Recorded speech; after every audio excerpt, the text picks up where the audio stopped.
I'm also doing something about the airport.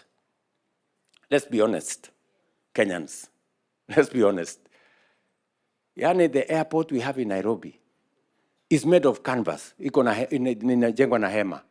In the middle of a tarmac. That is the arrivals. I mean, this is a temporary structure we put up almost, 7 years ago. We don't, Ethiopia have a brand new airport. Rwanda have a brand new airport. And it is the reason why we need to work with investors to give us a new airport in Nairobi. I have seen many people saying, William Ruto wants to sell the airport. Am I a madman? How do you sell a strategic national asset? You have to be insane. So we must have the right investment for the airport. The airport is a strategic government asset, national asset.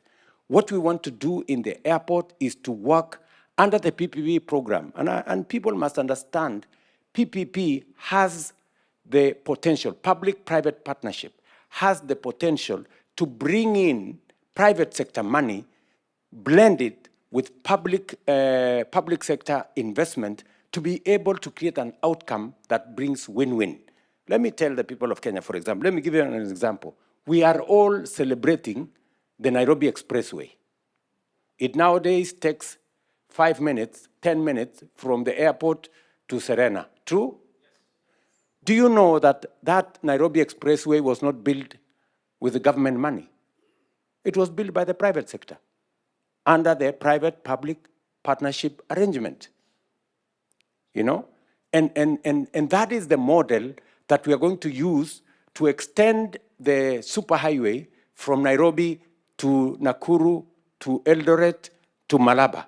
That is what we're going to use to do many of our roads. That's what we want to do with our airport. We want to work with the private sector for them to do 3 things that are critical for our airport: to build a new terminal, to build a new runway, and to make sure that we refurbish what we have and remove the canvas. Ile hema iko hapo ambayo sasa ni arrivals. It's a very shameful thing. The airport we built in 1970, I saw the plaque there, Jomo Kenyatta.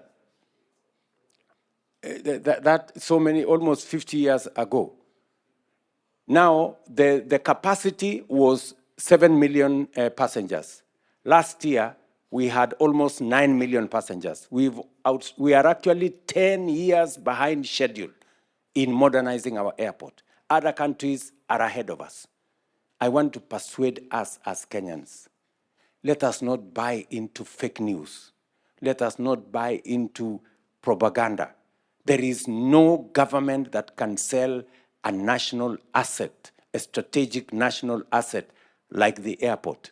We are going to work in an open and transparent manner to make sure that we develop the airport using legal instruments that can be audited by Parliament and by other agencies to make sure that they bring value to the people of Kenya. So the same thing that Hersi is saying, to develop the infrastructure here. We do not have sufficient conferencing facilities. The KICC we have in Nairobi was built through Arambe, imagine, by KANU, those days. And then it was taken over by government. It is now 50 years old. We need a modern conferencing facility if Kenya is truly going to be a hub for tourism. We need one in Nairobi, we need one in Mombasa, and that's why we are working with the former Mombasa resort here to see how we can get investors to be able to develop new conferencing facilities.